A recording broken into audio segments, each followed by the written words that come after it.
Lola Scott, and welcome to another edition of Writing Corpse Productions Director's Chair. Today we will be talking with Jerry Williams.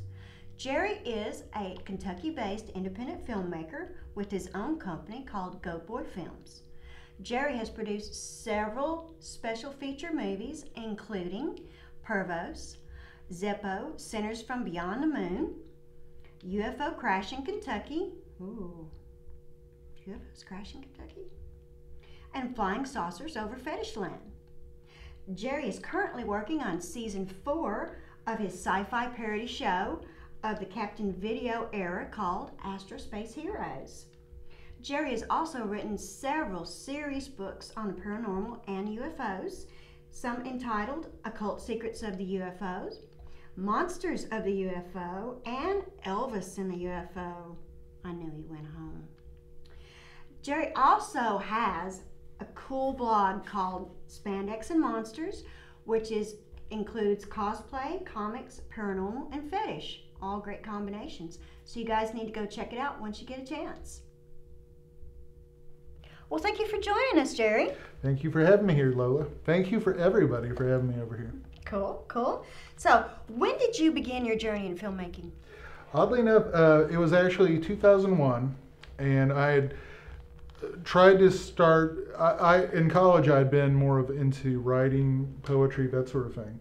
And I thought of film as like an extension of theater and poetry. And that kind of led me into other filmmaking, meeting up with filmmakers, to use a connection to the other Writing Corpse Director Chair connection.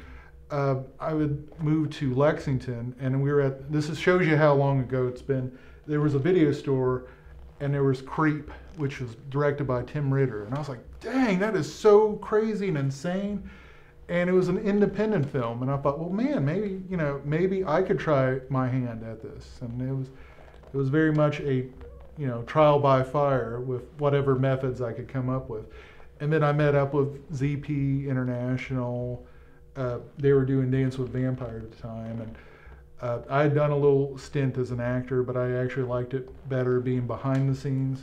And it just kind of naturally progressed, meeting other filmmakers such as yourself, and it kind of expanded. And I actually tried to make my films more different from everybody else because I didn't want to spend a lot of money. So they're like live action cartoons. So so if you could actually see my films, are like, okay, they stick out. And there is a method to my madness. So I might be a cheap bastard, but I'm a cheap bastard with artistic integrity. So Awesome. What was the very first project you directed, and what did you learn from it? First thing I ever directed was Mint Condition, and I had no idea how to shoot a camera, none of it. And Jacob Ennis, who helped me on Pervos, actually I learned more from Jacob Ennis and Eric Butts and George Benelli than anyone else on how to make a film. With Mint Condition, it was very much a Kevin Smith ripoff film. Like, hey, right, hanging out at a comic book store and talking dirty, It was very much a ripoff of that. And at this point, and this shows you how indie it was, there was more on the cast and we had no camera crew. So literally we would set the camera up and walk behind and just like do our scene, and then after we were done we'd walk over and turn the camera off. We had no camera people at that point. I was like, well, I'm in the scene, so I'll turn on the camera. What do you think about this?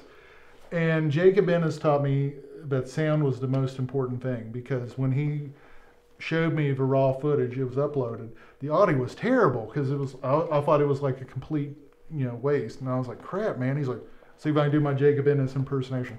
Don't worry about that. I got soundtrack. That'll cover mistakes. So I learned a lot from Jacob on how to cover mistakes, and I learned a lot from him. And then I helped out on George Benilli's films, and George's films are very different from mine. They're very much Hollywood, 2 cameras, lighting, makeup. It's the opposite of my stuff. But I learned a lot from it. That's the big thing with filmmaking. You always want to try to learn from actors, filmmakers, other people's stuff. You can pick and choose what works for you, what doesn't work. So Cool.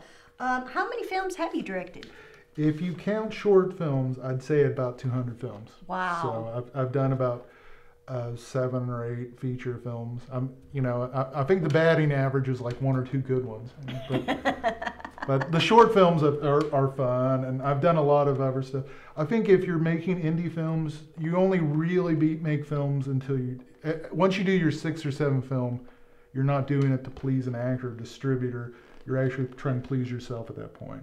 Because when you're doing your first film, you're like, oh, this is going to get picked up, and this is going to be in Best Buy, and you're focused on getting the film picked up at that point.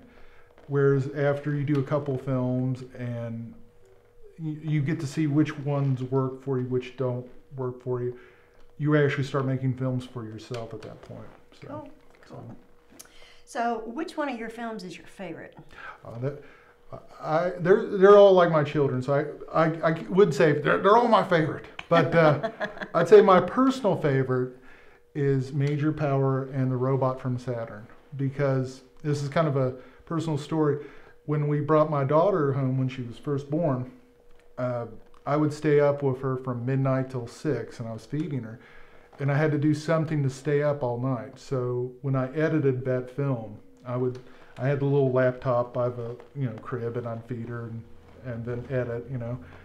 Hopefully that's not like on some sort of like parental watch list or something. Oh, he's editing while he's watching a baby. But oddly enough, that's my favorite film just because it's such a personal connection to me. So that's the one that means the most to me. So. Cool. Which is your least favorite? Oh man, I don't even have to think about that one. That is Queen of the Curse World. Lots of drama. That was the first time I made a film. Nothing against the actors. They're wonderful actors, wonderful film people. But there was a lot of drama, needless drama. That was one thing I didn't realize when I first started making films, was that if you get a bunch of passionate people in the same room, it's like juggling dynamite with gasoline. And, this is a great idea. I'll get all these people in here. Oh man, and better yet, I'll keep them in an enclosed environment with no food or drink. Oh, this is gonna be great. But when I can watch the film, it's my Terry Gilliam's Bear Munchausen. And when I watch it, I don't see the production hassles I had. People really like the film. To me personally, you couldn't pay me enough to watch it. I'm like, I've done it, I've edited it, I don't want to deal with it, ever. But that's the film I don't. But out of that bad film, I came up with Astro Space Hero. Because the universe was such a cool idea, and it's funny, but it's a raunchy, TNA film and sci-fi bad film, and I took it and made a wholesome family show out of it. That's the reason why I'm having problems with Astro Space Hero on DVD with Queen of the Curse World. This is for Dad. This is for the kids. Don't mix the two. Mommy, I watched Queen of the Curse World and I hit puberty. So, but no, that would probably be my least favorite show or film. I'm sorry, film. Which actor or actress that you've worked with so far have you enjoyed working with the most? Besides me, of course. Well, there's Lola, which I'm checking her eyes out, by the way. Lola, Steve Gwynn. Steve Gwynn's fantastic. I can't say enough good stuff about Steve Gwynn because, you can give him a carrot and he'll do the scene. Here you go, here's a carrot. I want you to be Hamlet. Hell yeah, I'll do it. And, yeah, it's Steve. And there's some, and there's a whole bunch of awesome actors that I've worked with. Cherokee Hall, Ronnie Jonah, Claude Miles, Jason Crow. There's a whole bunch of them. And I've worked with a bunch of indie standards like Debbie Rochon. Debbie Rochon's a fantastic actress to work with. Conrad Brooks. Lloyd Kaufman's actually a pretty good actor and pretty serious about his craft. That threw me off because when you think of Troma, you think of, Troma. But he's actually a very serious guy. And he was actually taking the script seriously. You can actually tell who's a good actor or who's not if they actually engage with your script, But yes, there's a lot of wonderful actors. I can't thank enough of them. Hopefully I've covered everybody. If I haven't, I can't have done these films without the hard work of all these actors. So without them, they're just words on page. So thank you. Cool. Who are your influences? I'd say for filmmaking, there's one filmmaker that I love, Ray Dennis Steckler. He was an exploitation filmmaker in the '60s, and he pretty much. I'm still a writer, so I can't do his concept, but he believed that you could just pick up a camera and go. He's like, script, you don't need a damn script, just pick it up and film. So his film, he did the first zombie musical, the incredible mixed up creatures who stopped living and became mixed up zombies. So he's shot a lot of crazy films like that, and Lloyd Kaufman, of course, and Tim Ritter. Richard Elfman, A Forbidden Zone, a shout out to Ronnie Jonah. Forbidden Zone's a fantastic film. Clive Barker, I love Clive Barker. Clive Barker could do no wrong in my book. His early films especially, I definitely love that. The cool thing about directors is you keep finding new ones. It's like a band. Dude, have you checked this French filmmaker out? He's awesome, I love it. So cool. Out of all your works what has been the most challenging one to film? I would say that would probably be Zeppo, just because Zeppo really isn't my film per se. It's a collaboration between me and Eric Butts.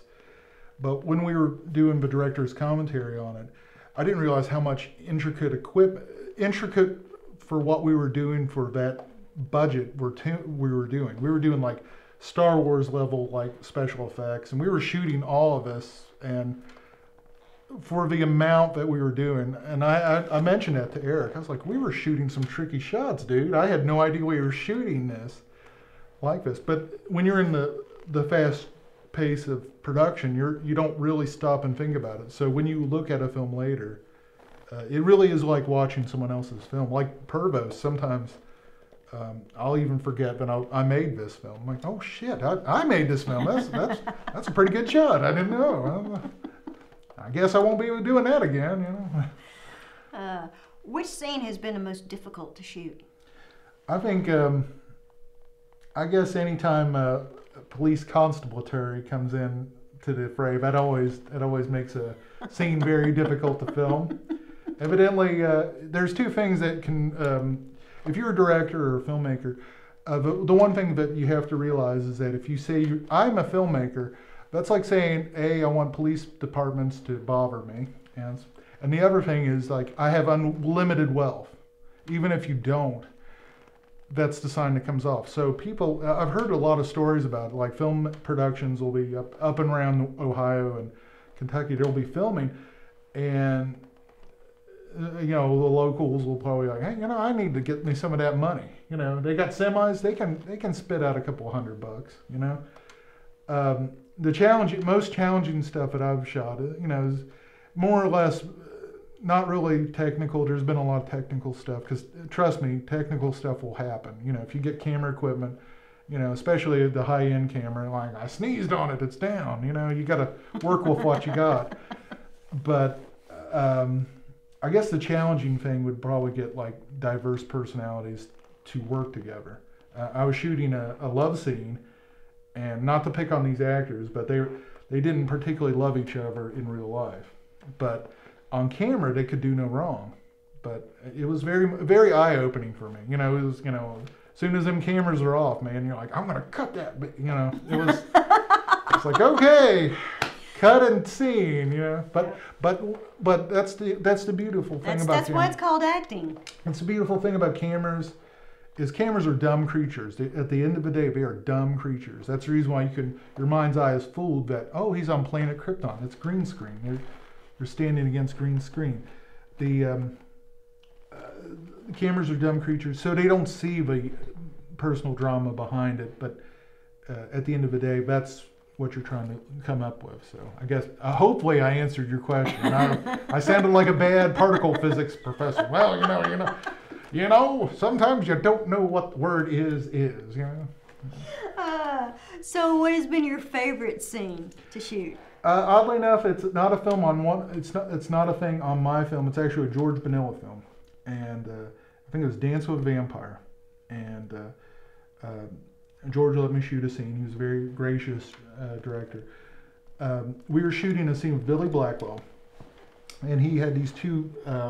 You know how gangsters are. I got one for the left and one for the right, gangsta chicks. And the scene is that they were asleep. You know, he was reading the book, and the scene was they were like asleep on the table, and because it was like a polished, ornate table, we set the table up and camera up like it was like the woman was like it was equal distance, so it looked like she was like hugging herself in the mirror, and it stayed in the movie. So I was really proud of that shot. And I remember the camera guys always bust the director's chops because they're pretty blunt. One of the camera guys was like, so we setting up the art shot today? So thanks guys.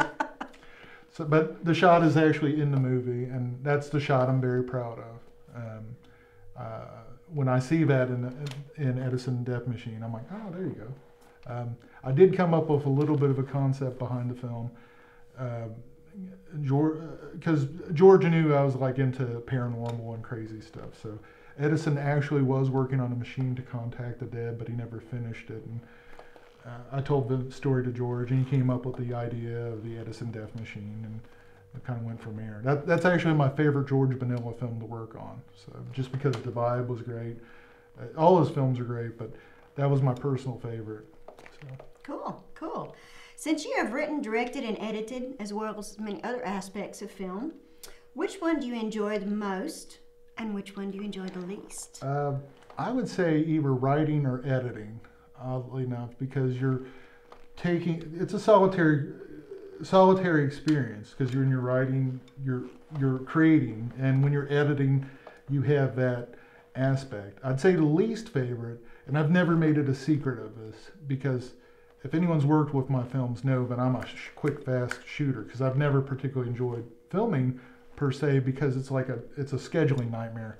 I'll be here from 2 to 2 and blah, blah, blah. It's a nightmare for me. That's the reason why I don't use a lot of, for my films. I mean, I've worked with a lot larger casts on Zeppo and other films, but for myself, my personal self, I don't think you need to have like 800 people. Let's have 800 people in a parking lot, and it'll be great. now they all got a line here, and they'll be great. Just 4 people in a room. You don't need 100 locations. Then you got the film done. But for me, that's the least favorite. But it's a necessary evil to get to that part. So. Hopefully I answered that question. You did. You actually did answer that question. So, if you could give one piece of advice to an aspiring filmmaker, what would it be? I guess the advice I would give, if someone actually genuinely asked me, I would say make a good film, but the question is, what is a good film? That's the question. Is a good film worth giving up friends, family, or money? Because the problem is with films is they're creations, and the thing is that they're imperfect creations, and a lot of directors don't understand that. When they write a script, especially the first time, they're like, it's got to be perfect. It has got to be perfect. Films are collaborative environments where you get the best what you can do. They're off the rack and a custom fit mindset. You've got to get out of that mindset. You're not making Shakespeare. You've got to make your film, and you're usually going to go it alone, because if you're going to make a film and you're a director, you've got to love that film, and you've got to finish it, because if you don't finish it, you're not making a film. You're screwing around. You got to get it done. That's the gist of it, is get the damn thing done. There you go. That's my advice. That's my advice to filmmakers. Get the damn thing done, and then go out and make more magic. Good advice. Are you currently working on any projects? I'm working on Astro Space Hero, and like you said in your introduction, it's a spoof of Captain Video era. Captain Video was the earliest television show, and they literally shot these things like in cardboard sets live in front of a studio audience. It's mind-boggling to watch these shows now, because I could barely remember 4 lines. Okay, I'll open the door. Cool. And these actors at the time would be like, okay, you take the robot to Saturn and do this, and they would shoot this live. And after Queen of a Curse World, I thought, well, maybe I can do like a little show like that. And Astro Space Hero is actually my favorite thing that I've worked on, because I actually get to put my daughter in it, you know, because she's like the princess of Saturn, and some of her little toys that get shown up in the show. I'm like, yeah, I remember those toys. I was like, man, Barbie is awesome, and she's also in space, man. But that's my favorite thing that I've been working on right now. But I'm working on books too. Is there anything that you try to avoid or rebel against in your films? I don't for my films, I don't particularly buy into the whole like CGI stuff, because not for my films personally. I mean, I've worked with CGI and it's some good stuff, but CGI for me is worrisome for me because I know it can be incredibly dated. Because I remember when the first Spawn movie came out, it was like all hyped up. Oh, it's like Spawn live action, computer generated, and now, you know, kids are like, hey, I can do that on my Mac, dude. That's awesome. No, it's not dated, please. So I would rather use like magic tricks to fool an audience, like green screen, double exposure, nothing intricate, because the more problems that you put on yourself post-production and pre-production is going to bite you in the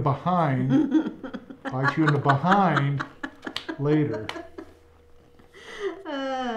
What was it like working with the Troma co-owner, Lloyd Kaufman? He's actually a very sweet, gentle, nice guy. We got along famously. He did a fantastic president in Lloyd Kaufman.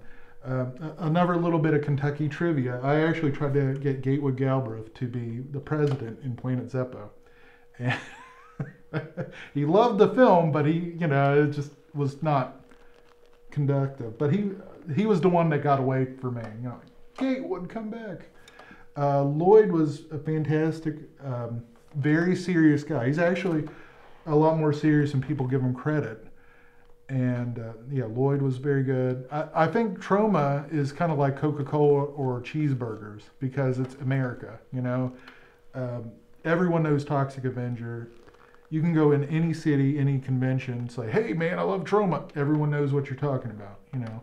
And you actually describe that for films, like man, I'm working on a Troma movie.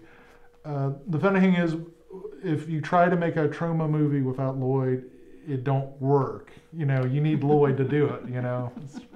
So I think he's Jonathan Swift of the cinema phase, because Jonathan Swift was a writer, and he came up with the idea of A Modest Proposal, and it was a terrible parable about like the Irish should just eat their children, and they would not worry about starvation. It was a terrible idea. But it was a comedy, and I think Troma films are like that. They're very scandalous, kind of terrible, but there's like some depth and heart and actual meaning behind his films.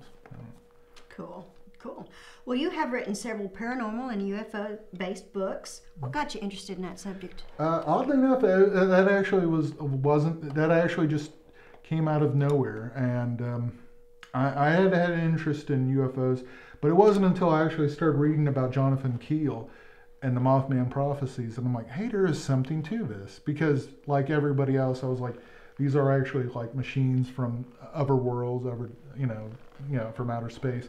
Jonathan Keel came up with the idea that these may actually not be what we assume are metal ships or something, could actually be paranormal constructs, other dimensional creatures, that sort of thing. The Men in Black is the thing that he made popular, and he actually brought up a lot of anecdotal evidence that the three men in black actually have like paranormal connections. My take on it is that these things are actually real, and they are just out of our sight, out of our mind. But I actually do believe that there's a bigger, more mysterious universe out there that we simply don't know about, and I think that part of the cool journey is actually trying to figure it out. And it's kind of like with Elvis and the UFO. It's a funny title, but he actually really believed that, because Elvis, when he was born, the king of rock and roll, had a blue light over his house, and like a UFO was over his house when he was born. You know, that's a strange story. And actually Elvis was a huge UFO buff, And he actually confided to friends. He said, I think I was abducted a couple times. I mean, maybe he was, drinking a little bit too much in Vegas at that point. But I would tend to give the guy credit because my favorite UFO story was Jackie Gleason. Of all the people, the honeymooner guy? He was actually friends with President Nixon. And, Jackie Gleason was actually one of the most serious UFO guys. You wouldn't think that. But he had a huge library of paranormal occult. And he would go on these big trips, and his little train car was full of his library of UFO and paranormal stuff. I didn't know that. And anyways, he would go to stories. But anyways, he was friends with President Nixon. And this is the story that's pretty crazy. One day, Nixon showed up at his house, said, you want to see it? This is allegedly what happened by Gleason's wife. President Nixon showed up at his house alone and said, why don't you come with me? And, Jackie Gleason's like, why is President Nixon driving me someplace? And they allegedly went on the base, and he showed them the creatures and what they could do and all that. And according to Gleason's ex-wife, Jackie was like shaken to his core because something about what Nixon had shown him terrified him to no end. I suspect what he probably alluded to, and this is just speculation on my part, is that, and this is speculation, but there's actually several alien species that are actually among us that, to quote the horror film, they actually intermingle with us, and we are so oblivious to what they are. But that's what allegedly shook Jackie Gleason. So he was like mortified. There's a lot of weird anecdotal evidence of that. But that's the reason why I've been interested in trying to do that. UFO crash in Kentucky was allegedly there was a UFO crash in the 60s, and the problem with getting people to talk on UFOs on camera is like pulling teeth. They'll sing like birds, when the camera's off. Oh, my daddy was in Wright-Patterson Air Force Base and he saw the UFOs. Hey, can I get you on camera? Hell no. Hell no. Why am I doing this? People will look at me and stare, but there's so much evidence that people will tell me, and these are like people that have no interest in it.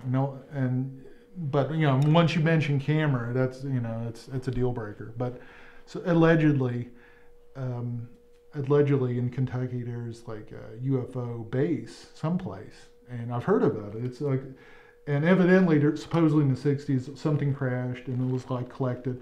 I suspect it might be at the Blue Gas Army Depot because that would be a perfect cover because it's nerve gas. No one's going to be like, hey, let's go sneak on the, drink some beer and get on the nerve gas. No one's going to touch that.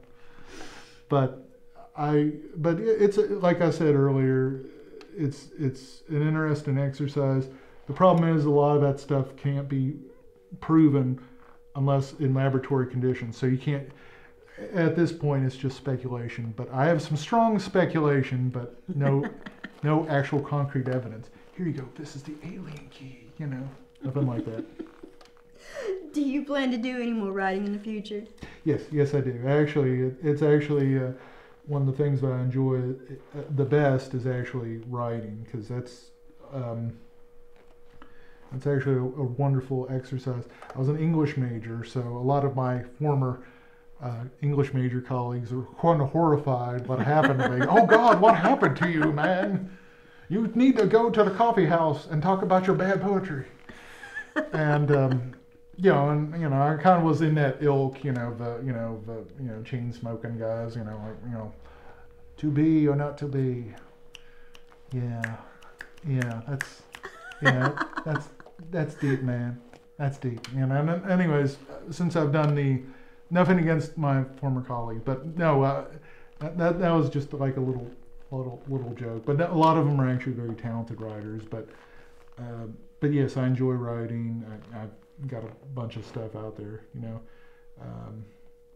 writing stories, that sort of thing. I'm actually convinced that there's actually to go into writing for a little bit. There's a comic book writer named Alan Moore, and he did The Watchmen, X-Men, V for Vendetta, and he actually believes that there's a connection between paranormal, the occult magic powers, writing comic books. And it doesn't make sense at first when you hear it, But when you talk to him and actually, or not talk to him, listen to his theories about it, it kind of makes sense. When you create something, it's almost like a Zen Buddha thing. When you create something in your mind, you're actually creating your own reality of some sort.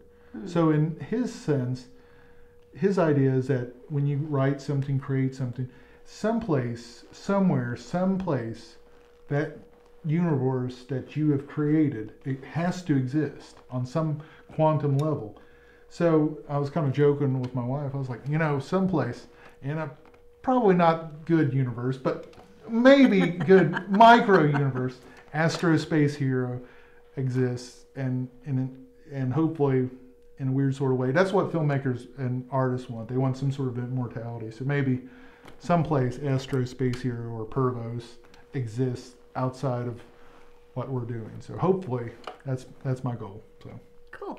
Where do you see yourself in 5 years from now? hopefully out of prison. But no, hopefully more successful. Hopefully a better person. Hopefully better films. I guess the best thing for me would try to be a better person. That's, you know, I guess the goal is try to be a better friend, try to be a better dad, and try to be better at everything. So I guess I'm a work in progress like most people. So. Cool, cool. One final question. If you could pick one thing for people to walk away with when they watch your films, what would it be? Probably fun. Because a lot of the filmmaking process, because filmmaking is a very tough process.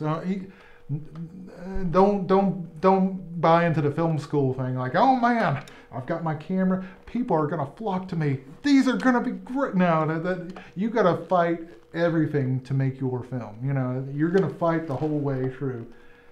But if you can still have fun for yourself and for your castmates. I guess and this kind of goes back to the advice. Don't let yourself get taken over by equipment snobs. Trust me, anything that is cutting edge right now is obsolete in 3 years. So don't you gotta shoot on the red cam, double smack. Yeah, no. You should learn your craft and you should be appreciative of equipment. Don't sell your house for a camera because, to quote a musician parable, a guitar is only as good as if you play it. If you have a $1 zillion camera and no one's filming it, it's a paperweight. So work with what you've got, have fun, and don't, just be good to yourself, be good to other people.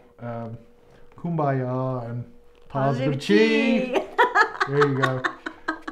And Lola, and since we're rolling the camera, I've kept my eyes on Lola the whole time. There you go. Eyes up here, Jerry. Eyes up here. There you go. Well, thank you so much, Mr. Williams. Thank you, Lola. For a beautiful interview. Awesome. Hopefully I didn't talk too crazy, but thank you. And thank you for Rotted Corpse for having me on here, and the lovely Stores Gallery in Versailles. Absolutely. And this is it. This is the end of the interview.